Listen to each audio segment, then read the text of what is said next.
Vin hi July ni som pali kumsang ni som ni paru ania tuna kan hu mek hi Saikah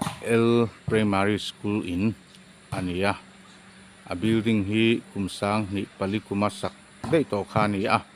ong rop to em meya tuna hian tlumei theidin hmuna adinga school kal ngam na chi ani to lo ani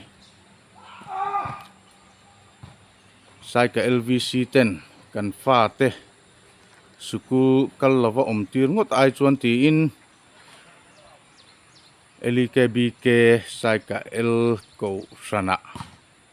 dil na te siamin ko ran hall school atan andir rongot meya tuna kan mu mek khu ko ran hall chu ni ko ranin rem atia tuna khuan ko ran hall khu school atan man mek ani ole vunni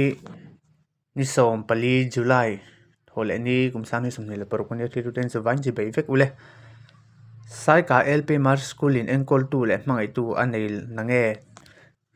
tuna video kan hmuta kan khanin Saikah school chu Luah Tlak lovin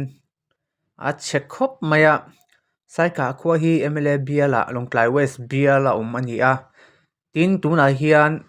LADC ULP sarkar a ruling bial ni in EM in athut bokani ma se heng zirlai nau pangte school po kal theilowa school kalna tlak lo khopa building atlabal te mai hi avalung chi thlak te lul em primary school chu LADC hnuai enkol ani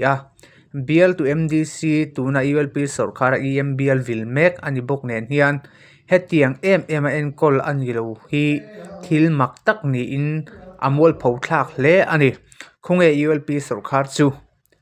a Bialtu MDC ngor kha ka vadem na ni lo khunge Bialtu MLA kha